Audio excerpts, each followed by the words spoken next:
Un médecin aux remèdes répugnants. Pensez-vous que la médecine est toujours synonyme de salut? Détrompez-vous.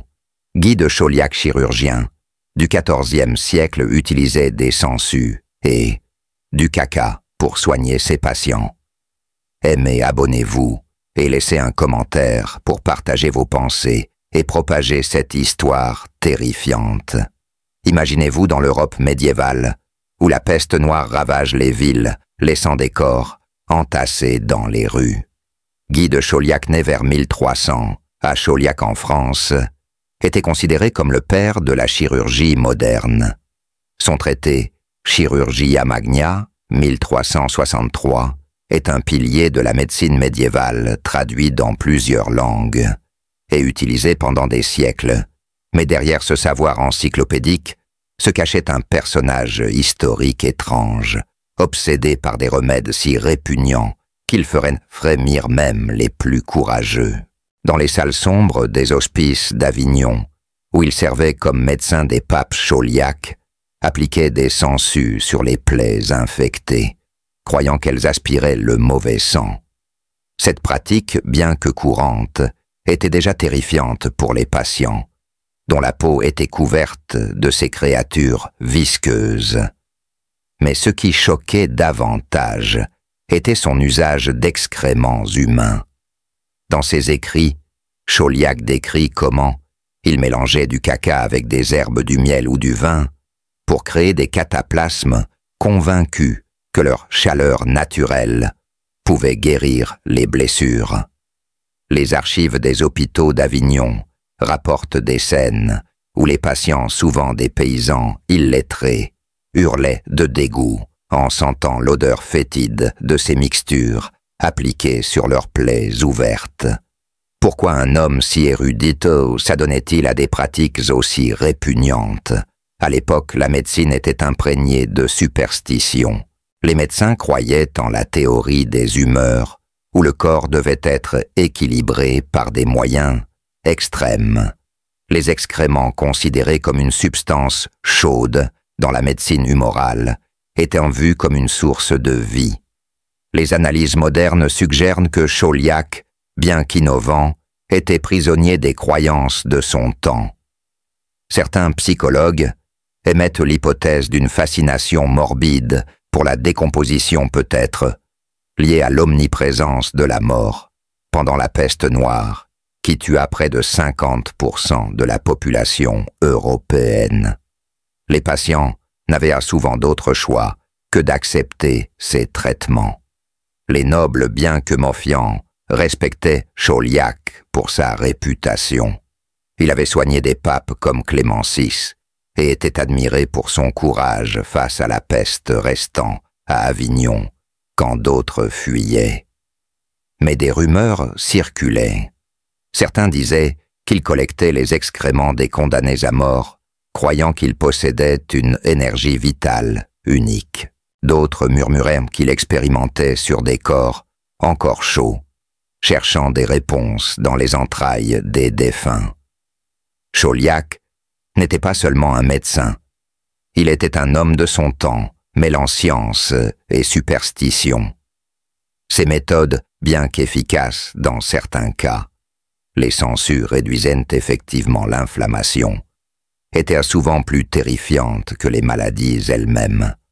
Les patients décrivaient des scènes cauchemardesques, des sangsues rampant sur leur peau, des cataplasmes puants appliqués sur leurs blessures, et un médecin au regard froid, convaincu de son génie. Mais ce n'était que le début. Si l'idée d'un médecin utilisant du caca vous semble répugnante, attendez de découvrir les expériences encore plus troublantes qu'il menait dans l'ombre de son hospice, les expériences secrètes dans l'ombre. Si vous pensiez que les sangsues et le caca étaient le summum de l'horreur, détrompez-vous. Guy de Chauliac, ce personnage historique étrange, menait des expériences si troublantes qu'elles hantèrent les couloirs des hospices d'Avignon. Aimez, abonnez-vous et laissez un commentaire pour partager vos pensées et propager cette histoire terrifiante. Dans les années 1340, alors que la peste noire continuait de décimer, l'Europe Guy de Chauliac était à l'apogée de sa carrière. Médecin des papes à Avignon, il était respecté pour son savoir, mais aussi craint pour ses méthodes. Derrière les murs épais de l'hospice pontifical, où les chandelles vacillaient dans l'obscurité, Chauliac s'adonnait à des pratiques qui dépassaient l'entendement. Les archives médiévales, bien que fragmentaires, laissent entendre qu'il ne se contentait pas de soigner les vivants. Il explorait les corps des morts pour percer les secrets de la vie. Imaginez une salle souterraine, humide et froide, où l'odeur de la putréfaction se mêle à celle des herbes médicinales. Là, Chauliac disséquait des cadavres, une pratique strictement interdite par l'Église, qui considérait cela comme une profanation. Selon des récits contemporains, comme ceux des moines d'Avignon, il ouvrait les corps avec une précision effrayante, cherchant à comprendre pourquoi la peste tuait si vite. Il notait tout dans son Chirurgia Magna, la couleur des organes, la texture des chairs, et même les humeurs qu'il croyait responsables des maladies. Mais ce n'était pas tout. Les rumeurs les plus sombres racontaient qu'il ne se limitait pas aux morts. Certains patients trop faibles pour protester auraient servi de cobayes pour ses expériences. Il testait des mixtures toxiques mélangeant du mercure, du soufre, et oui encore des excréments pour créer des remèdes miracles. Un témoignage anonyme retrouvé dans les archives de l'université de Montpellier décrit un homme hurlant de douleur, après que Chauliac lui eut injecté une potion à base de bile animale et de cendres. Le patient survécut, mais ses cris résonnèrent dans l'hospice pendant des jours. Pourquoi prenait-il de tels risques? Les historiens modernes suggèrent que Chauliac était animé par une soif insatiable de connaissances. À une époque où la médecine reposait sur des textes anciens comme ceux de Galien, il voulait dépasser les limites de son temps. Mais cette quête avait un coût. Les psychologues d'aujourd'hui parlent d'un possible trouble obsessionnel, une fixation sur la maîtrise du corps humain, peut-être exacerbée par l'horreur de la peste qui rendait la mort omniprésente. Les assistants de Chauliac, souvent des moines ou des apprenants, étaient terrifiés. Ils décrivaient un homme qui semblait possédé lorsqu'il travaillait ses yeux brillants d'une lueur étrange sous la lumière des torches. Pourtant, il n'était pas cruel par plaisir. Contrairement à d'autres figures historiques, comme Gilles de Rais-Chauliac, croyait sincèrement sauver des vies. Ses méthodes bien horrifiantes sauvaient parfois. Par exemple, ses techniques de suture décrites dans Chirurgia Magna étaient révolutionnaires et réduisaient les infections. Mais à quel prix? Les habitants d'Avignon murmuraient que Chauliac pactisait avec des forces obscures. La superstition médiévale qui voyait le diable dans chaque coin alimentait ces rumeurs. On racontait qu'il gardait des bocaux remplis de sangsues vivantes et de substances innommables dans une pièce verrouillée, accessible uniquement à lui. Certains juraient avoir entendu des gémissements s'échapper de cette salle la nuit. Était-ce le fruit de l'imagination collective ou une vérité plus sinistre? Chauliac lui-même semblait indifférent à ces accusations. Dans une lettre adressée au pape Clément VI, il écrivait « La vérité du corps est dans son ouverture, non dans les prières ». Cette audace lui valut l'admiration des érudits, mais aussi la méfiance des religieux. L'Église, bien qu'elle dépendît de ses talents, surveillait ses activités de près. Mais ce n'était pas le pire. Si ces dissections et ces potions vous semblent effrayantes, attendez de découvrir comment il affronta la peste noire avec des méthodes encore plus extrêmes. La bataille contre la peste noire.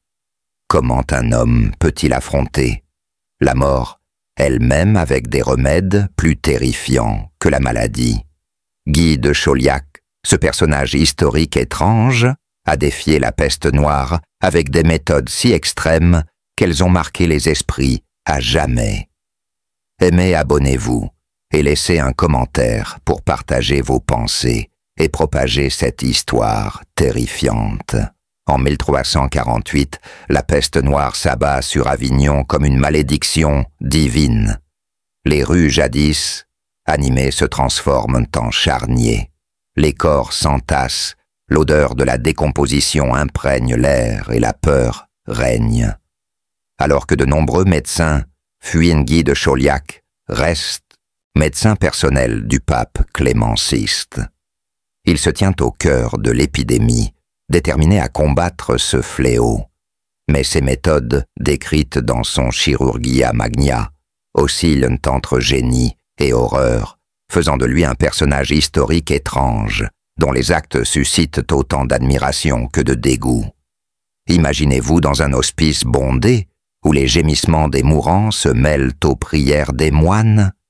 Chauliac, vêtu d'une robe tachée de sang, parcourt les rangées de lits, son visage impassible malgré l'horreur. Il ordonne des saignées massives, convaincu que purger le mauvais sang peut sauver les malades. Des patients déjà affaiblis s'effondrent sous le scalpel, tandis que des sangsues par dizaines sont appliqués sur leur corps fiévreux. Mais ce qui choque le plus, ce sont ces cataplasmes fétides. Ils mélangent excréments humains, urine et plantes médicinales, appliquant ces mixtures sur les bubons noirs qui défigurent les victimes, selon ses écrits. Il croyait que ces substances, combinées à la chaleur vitale, pouvaient expulser le poison de la peste. Les archives d'Avignon, bien que lacunaires, rapportent d'autres des scènes cauchemardesques. Les patients terrifiés par l'odeur nauséabonde suppliaient pour des remèdes moins répugnants. Mais Chauliac restait inflexible.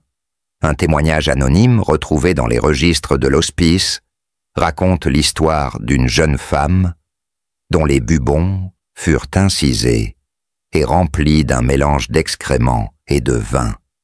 Elle survécut, mais son récit empreint de terreur décrivit Chauliac comme un homme plus proche d'un sorcier que d'un médecin. Pourquoi s'obstinait-il dans ses pratiques? Les historiens modernes expliquent que Chauliac était guidé par la théorie des humeurs dominantes à l'époque. La peste, vue comme un déséquilibre extrême, nécessitait des mesures radicales. Mais les psychologues d'aujourd'hui suggèrent une obsession compulsive, une fixation sur le contrôle de la mort, dans un monde où elle semblait inéluctable. La peste noire, qui tua près de la moitié de la population européenne, a peut-être exacerbé cette obsession, le poussant à expérimenter sans relâche. Chauliac ne se contentait pas de traiter les vivants. Il profitait de l'abondance de cadavres pour approfondir ses dissections illégales. Dans une pièce secrète de l'hospice, éclairée par des chandelles vacillantes, il ouvrait les corps, étudiant les bubons et les organes noircis. Ces dissections, bien que contraires aux lois de l'Église, lui permirent de comprendre que la peste se propageait par contact, une intuition révolutionnaire pour l'époque. Dans Chirurgia Magna, il décrit deux formes de la peste, bubonique et pulmonaire, une observation qui devança la science de plusieurs siècles. Mais ces méthodes avaient un coût humain. Les patients, souvent des pauvres ou des orphelins, étaient traités comme des sujets d'expérimentation. Certains rapports suggèrent qu'ils testaient des doses mortelles de mercure sur des mourants, espérant découvrir un antidote. Ces actes, bien que motivés par la science, frôlaient la cruauté. Les assistants de Chauliac terrifiés murmuraient qu'ils semblaient fascinés par la souffrance, notant chaque cri, chaque convulsion dans ses carnets. Pourtant, il y avait une lueur d'humanité en lui. Contrairement à d'autres médecins, Chauliac ne fuyait pas la peste. Il soigna le pape Clément VI, lui prescrivant de s'isoler dans une pièce entourée de feu pour purifier l'air.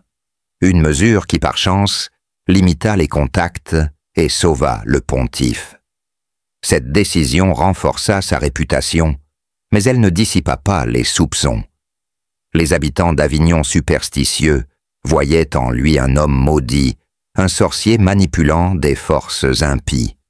Les rumeurs s'intensifiaient. On racontait qu'il utilisait le sang des pestiférés pour créer des potions croyant qu'ils contenaient des secrets curatifs. Certains juraient l'avoir vu marcher dans les rues, la nuit ramassant des objets abandonnés par les morts. Vêtements, bijoux, même des cheveux, pour ses expériences. Était-ce de la science ou une obsession morbide? Chauliac, dans ses écrits, se défendait avec véhémence: la médecine est un art cruel, mais nécessaire. Sans sacrifice, il n'y a pas de vérité. Ces mots adressés à ses détracteurs révélaient un homme déchiré entre sa quête de savoir et les limites morales de son époque. Mais ce n'était pas encore le sommet de ces étranges pratiques.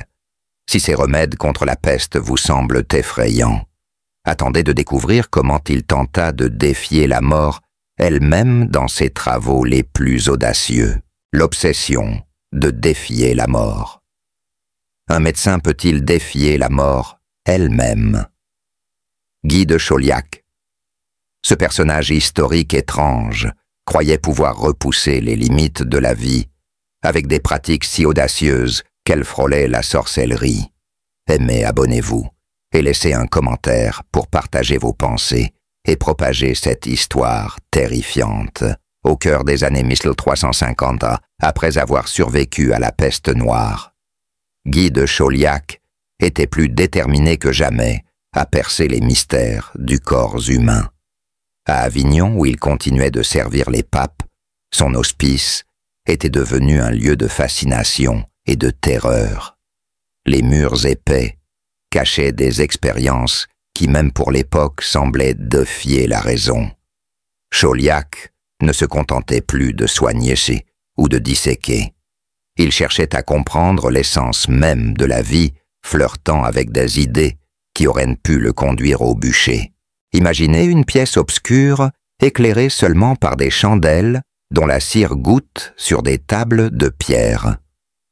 Là, Chauliac passait des nuits entières à mélanger des substances improbables: sang, de pestiférés, excréments séchés, plantes rares, importées d'Orient, et même des métaux comme le mercure et l'arsenic. Selon des fragments de correspondance retrouvés à l'université de Montpellier, il tentait de créer un élixir vital, une potion capable de prolonger la vie ou même de ramener les mourants. Ces expériences, bien que fondées sur la science alchimique de l'époque, étaient considérées comme hérétiques par l'Église.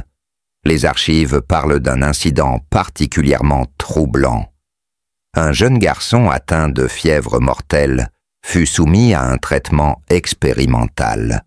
Chauliac lui administra une mixture à base de sang coagulé et d'herbes toxiques, croyant que cela raviverait l'âme.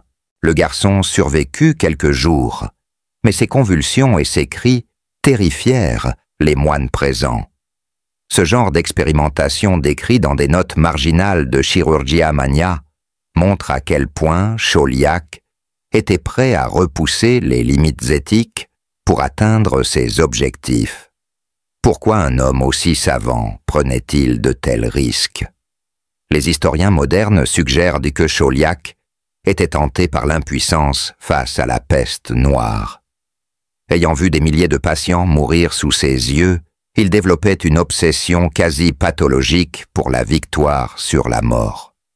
Les psychologues d'aujourd'hui parlent d'un possible trouble de stress post-traumatique, exacerbé par les horreurs de l'épidémie. Cette obsession le poussait à explorer des territoires interdits, mêlant médecine, alchimie et mysticisme. Les assistants de Chauliac, souvent des étudiants en médecine, étaient partagés entre admiration et terreur. Certains le décrivaient comme un génie, capable de réaliser des sutures si précises qu'elles sauvaient des membres amputés. D'autres, dans des lettres anonymes, racontaient avoir vu des bocaux remplis de liquide trouble, peut-être du sang ou des organes, alignés sur des étagères dans une pièce verrouillée. Ces récits alimentaient les rumeurs selon lesquelles Chauliac pactisait avec le diable, une accusation courante, à une époque où la science était souvent confondue avec la sorcellerie. Mais Chauliac n'était pas un simple charlatan.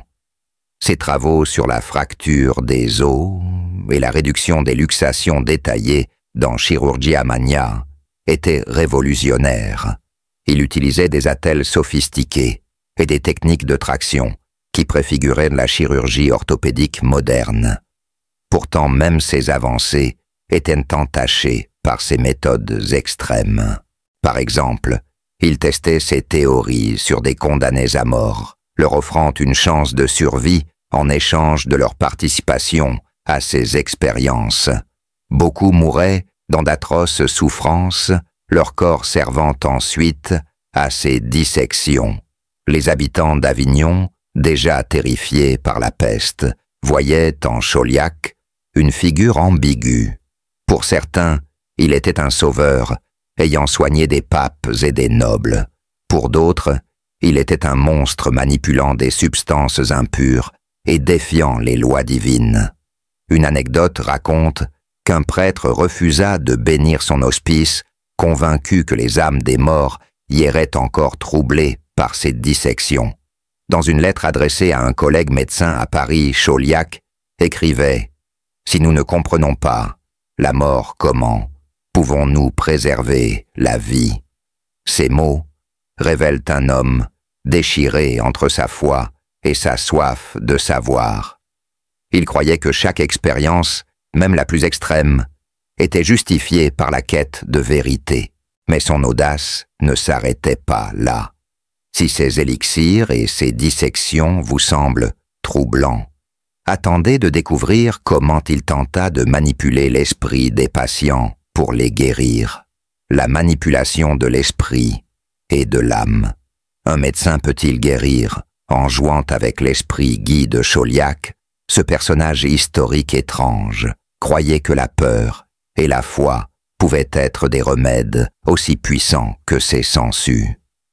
Dans les années 1350, alors que l'Europe tentait de se relever des ravages de la peste noire, Guy de Chauliac, toujours basé à Avignon, explorait une nouvelle frontière, l'esprit humain. À une époque où la médecine et la religion étaient étroitement liées, il commença à expérimenter des méthodes psychologiques pour traiter ses patients.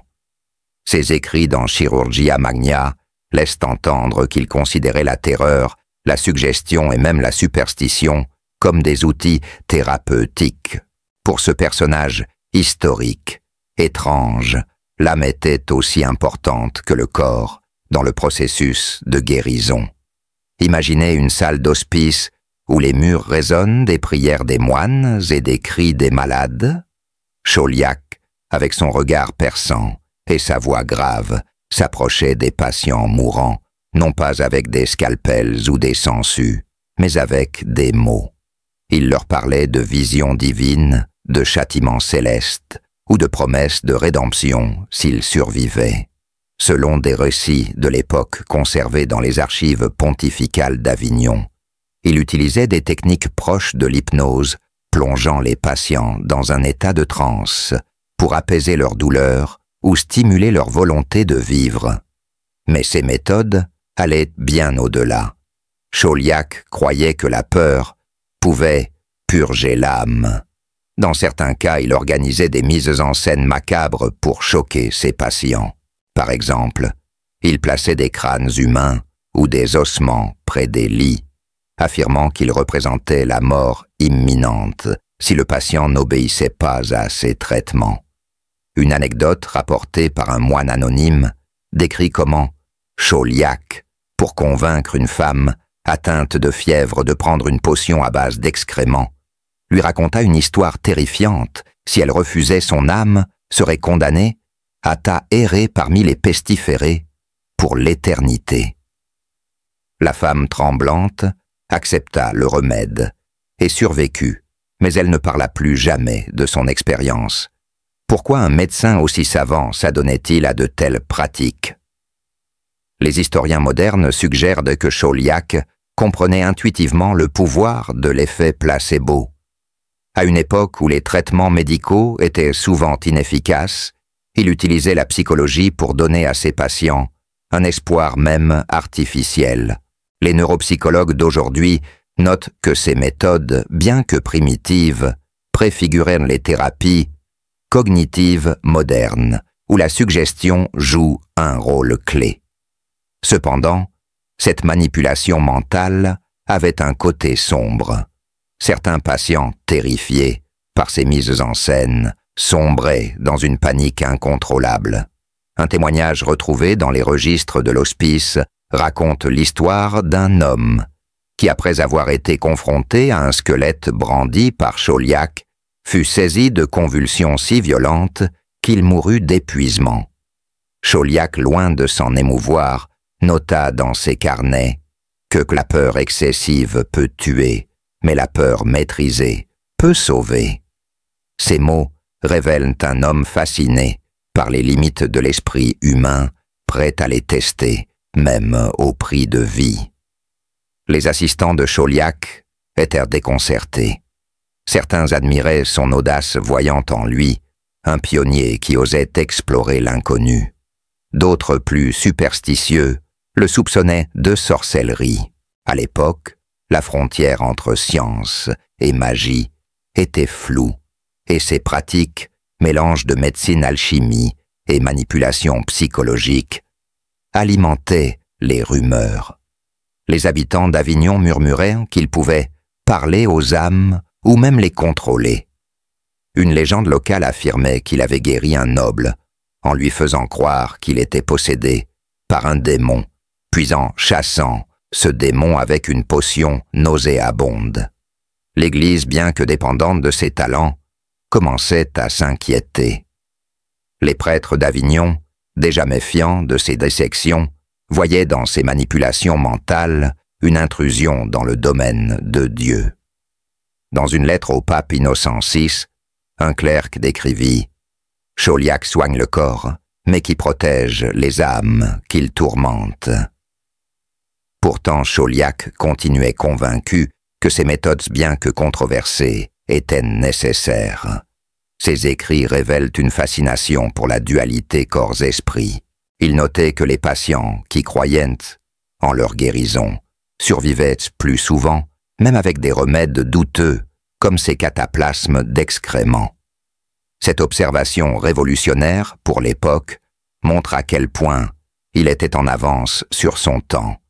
Mais elle soulève aussi une question troublante. Jusqu'où était-il prêt à aller pour manipuler l'esprit de ses patients? Si ces jeux psychologiques vous semblent inquiétants, attendez de découvrir comment son lien avec l'Église a failli le détruire. Le conflit avec l'Église. Un médecin peut-il défier Dieu lui-même? Guy de Chauliac, ce personnage historique étrange, s'est heurté à l'Église avec ses pratiques audacieuses, risquant le bûcher pour sa quête de vérité. Dans les années 1360, alors que Guy de Chauliac approchait l'apogée de sa carrière, à Avignon, son génie médical était indéniable. Ses écrits dans Chirurgia Magna avaient établi sa réputation comme le plus grand chirurgien de son temps, et ses soins au pape, Clément VI, Innocent VI et Urbain V, lui avaient valu une position privilégiée. Mais ce personnage historique étrange n'était pas seulement un savant. Il était un provocateur dont les méthodes frôlaient l'hérésie dans une Europe dominée par la foi. Imaginez-vous dans la cour pontificale d'Avignon, où les cloches des cathédrales résonnent et où chaque geste est scruté par des prélats suspicieux. Chauliac, avec son assurance froide et son regard perçant, continuait ses expériences controversées, dissections illégales, potions à base d'excréments et manipulations psychologiques. Ces pratiques, bien que souvent efficaces, alarmaient l'Église. À une époque où le corps humain était considéré comme sacré, ouvrir un cadavre était un sacrilège et utiliser des substances impures, comme le caca, était vu comme une offense à Dieu. Les archives pontificales d'Avignon, bien que partielles, révèlent une tension croissante. En 1358, un clerc anonyme écrivit une lettre à Innocent VI, dénonçant Chauliac comme un homme qui joue avec les âmes et les corps. Les dissections en particulier étaient un sujet brûlant. l'Église interdisait de profaner les morts, croyant que cela compromettait leur résurrection. Pourtant, Chauliac persistait convaincu que comprendre le corps était la clé pour sauver des vies. Dans Chirurgia Magna, il défendait ses actes. Le corps est un livre divin, et l'ignorer est un péché plus grand que de l'ouvrir. Ces mots, bien que brillants, étaient dangereux dans un monde où l'hérésie pouvait coûter la vie. Un incident marquant illustre ce conflit. En 1360, Chauliac fut accusé d'avoir disséqué le corps d'un moine mort de la peste sans autorisation. Les rumeurs racontaient qu'il avait ouvert le cadavre dans une salle secrète sous le regard horrifié de ses assistants. Le scandale éclata lorsque des fragments d'os furent découverts dans l'hospice, déclenchant la fureur du clergé. Chauliac fut convoqué devant un tribunal ecclésiastique où il défendit ses actes avec une audace stupéfiante. Selon les registres, il déclara « Si Dieu nous a donné des mains, c'est pour explorer ses créations, non pour rester aveugle. » Cette bravoure impressionna certains, mais scandalisa d'autres. L'Église était dans une position délicate. Chauliac était indispensable, il avait sauvé des papes et des nobles, et ses connaissances étaient inégalées. Le pape Urbain V, qu'il soigna en 1362, refusa de le condamner, mais lui ordonna de cesser ses dissections. Chauliac obéit en apparence, mais des témoignages suggèrent qu'il continua en secret, cachant ses activités dans des salles souterraines. Les psychologues modernes analysent ce conflit comme le reflet d'un esprit en lutte avec son époque. Chauliac, bien qu'homme de foi, semblait animé par une soif de vérité scientifique qui dépassait les dogmes religieux. Certains parlent d'un trouble narcissique, où il se voyait comme un pionnier, incompris, supérieur aux autorités religieuses. D'autres y voient un courage intellectuel. Rare un homme prêt à risquer tout pour faire avancer la médecine. Les habitants d'Avignon, eux, étaient divisés. Pour les pauvres, Chauliac était un sauveur soignant gratuitement ce que d'autres médecins ignoraient. Mais pour les religieux, il était une menace. Les rumeurs s'amplifiaient. On disait qu'il invoquait des esprits dans son hospice, utilisant des potions pour communiquer avec les morts. Une anecdote raconte qu'un prêtre refusa de bénir son scalpel, convaincu qu'il était maudit. Pourtant, Chauliac n'était pas un rebelle sans cause. Ses avancées, comme ses techniques de chirurgie crânienne, ou ses méthodes pour traiter les fractures sauvaient des vies, là où d'autres échouaient.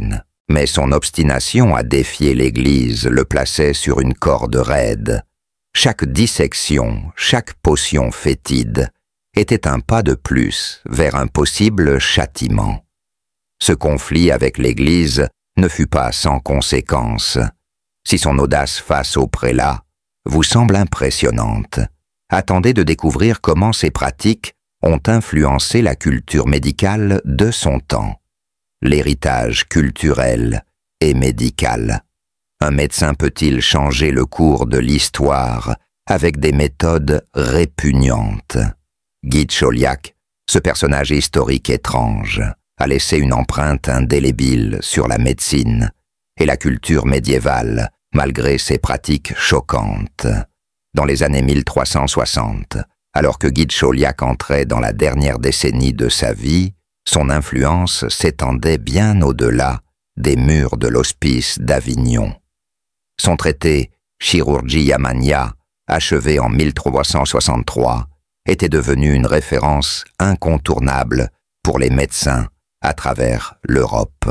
Traduite en latin français, italien et même catalan, ce texte monumental codifiait des techniques chirurgicales avancées, mais aussi des pratiques qui pour beaucoup relevaient de l'horreur. Ce personnage historique, étrange, n'était pas seulement un praticien. Il était un visionnaire dont les idées ont façonné la médecine pendant des siècles, tout en alimentant des débats culturels et éthiques.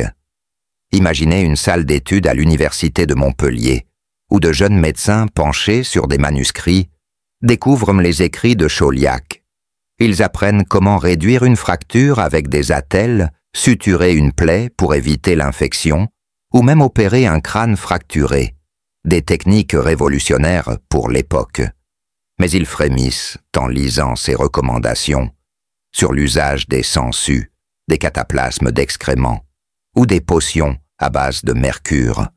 Ces méthodes, bien que parfois efficaces, choquaient les sensibilités même dans un monde habitué à la brutalité. L'impact culturel de Chauliac allait au-delà de la médecine. À une époque où la peste noire avait ébranlé la foi en Dieu et en l'humanité, ces pratiques audacieuses renforçaient l'idée que la science pouvait défier le destin. Les étudiants en médecine, fascinés par son courage, voyaient en lui un pionnier qui osait braver les interdits religieux. Mais pour le peuple, Chauliac restait une figure ambiguë. Les récits de ses traitements, sangsues, rampant sur la peau odeur fétide des cataplasmes, alimentaient les contes populaires. Dans les villages autour d'Avignon, on racontait des histoires de l'homme aux sangsues, un médecin capable de ramener les morts à la vie, mais à un prix terrifiant. Les historiens modernes soulignent que Chauliac a contribué à poser les bases de la chirurgie moderne. Ses observations sur la peste, comme la distinction entre les formes buboniques et pulmonaires, étaient en avance de plusieurs siècles. Ces techniques de suture et de traction des os ont sauvé d'innombrables vies, même si elles étaient souvent appliquées dans des conditions cauchemardesques. Pourtant, son usage de substances, comme les excréments humains, a terni son héritage.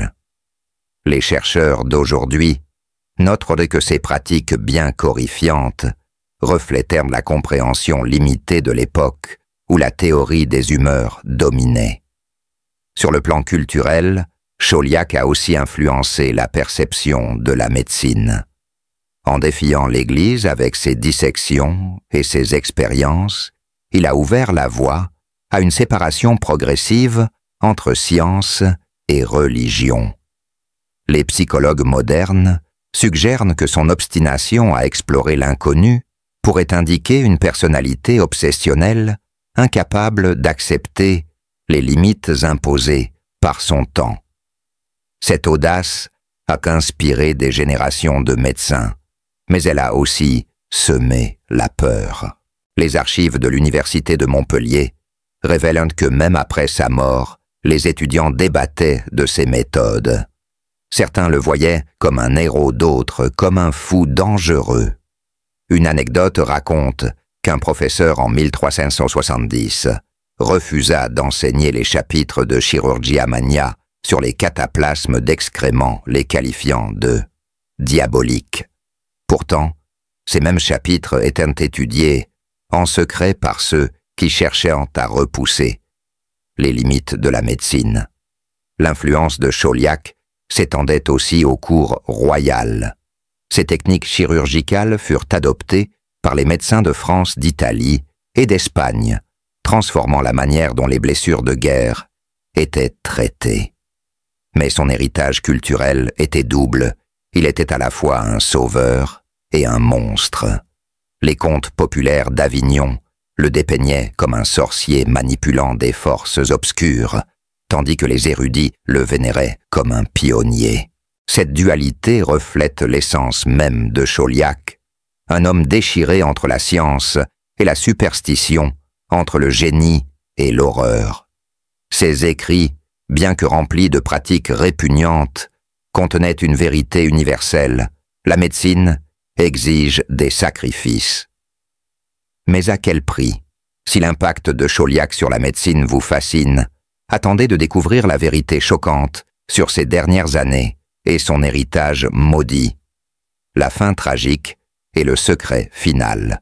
La mort peut-elle révéler les secrets d'un homme, Guy de Chauliac?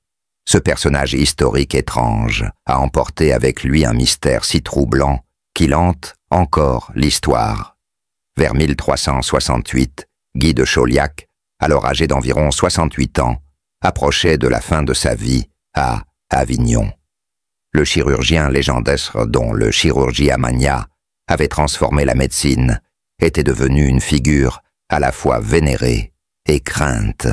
Mais les dernières années de ce personnage historique, étrange, furent marquées par l'isolement, la suspicion et une révélation finale qui allait choquer ceux qui le connaissaient.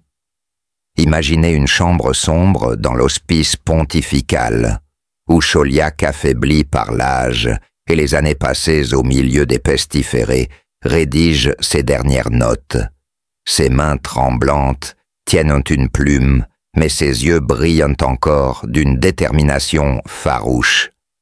Les rumeurs à Avignon s'intensifiaient. On disait qu'il avait découvert un secret si dangereux qu'il le gardait pour lui seul. Certains murmuraient qu'il avait créé une potion capable de défier la mort, mais qu'elle avait un coût terrible. D'autres affirmaient qu'il avait pactisé avec des forces obscures, un prix à payer pour son génie. Les archives de l'université de Montpellier, où Chauliac enseigna à la fin de sa vie, contiennent un témoignage troublant. Un étudiant, dans une lettre anonyme, décrivit une rencontre avec le vieux chirurgien. Chauliac alité lui confia un manuscrit scellé en murmurant « Ce que j'ai vu dans les corps ne doit pas être révélé avant que l'humanité ne soit prête. » Ce manuscrit, jamais retrouvé, alimenta les spéculations. Était-ce une recette d'élixir ultime, une confession de ses expériences interdites, ou une réflexion sur l'âme humaine qu'il avait tenté de manipuler? Sa mort, survenue vers 1368, reste entourée de mystères. Selon certains récits, il succomba à une fièvre peut-être contractée lors d'une dernière dissection. D'autres prétendent qu'il fut empoisonné par des ennemis au sein de l'Église furieux de ses pratiques hérétiques. Une anecdote particulièrement macabre raconte qu'on retrouva son corps entouré de bocaux remplis de sangsues mortes, comme si elles avaient tenté de le sauver. Cette image, bien que probablement apocryphe, renforça sa légende, comme un homme à la frontière entre la science et la sorcellerie. Mais le secret le plus choquant fut découvert après sa mort. Dans une cache secrète de son hospice, des assistants trouvèrent des notes inédites décrivant des expériences qu'il n'avait jamais publiées. Ces pages partiellement brûlées semblaient détailler une tentative de transférer l'âme d'un mourant à un corps sain, en utilisant une combinaison de potions alchimiques et de rituels psychologiques. Bien que ces écrits soient fragmentaires, ils suggèrent que Chauliac croyait possible de manipuler non seulement le corps, mais l'essence même de la vie. Les historiens modernes débattent de la nature de ces notes. Étaient-elles une œuvre de science ou de délire? Les psychologues d'aujourd'hui y voient le signe d'un esprit brisé par des décennies de confrontation avec la mort. La peste noire, les dissections illégales et les accusations d'hérésie auraient pu pousser Chauliac dans une quête désespérée pour transcender les limites humaines. Pourtant, ces mêmes notes contiennent des observations d'une précision remarquable, comme des descriptions des nerfs crâniens qui préfigurent les découvertes neuroscientifiques modernes. L'héritage de Chauliac reste paradoxal. Son Chirurgia Magna a sauvé des vies pendant des siècles, mais ses méthodes, sangsues, excréments, manipulation mentale, ont terni sa réputation. À Avignon, les contes populaires le dépeignent comme un sorcier, tandis que les érudits le célèbrent comme un pionnier. Son secret final, quel qu'il soit, n'a jamais été pleinement élucidé, laissant une aura de mystère autour de ce personnage historique étrange. Si cette histoire vous a choqué, imaginez ce que ses contemporains ont ressenti en découvrant ces pratiques. Si vous avez aimé ce récit, partagez-le, laissez un like et commentez ce qui vous a le plus surpris. Abonnez-vous pour explorer d'autres secrets historiques aussi troublants.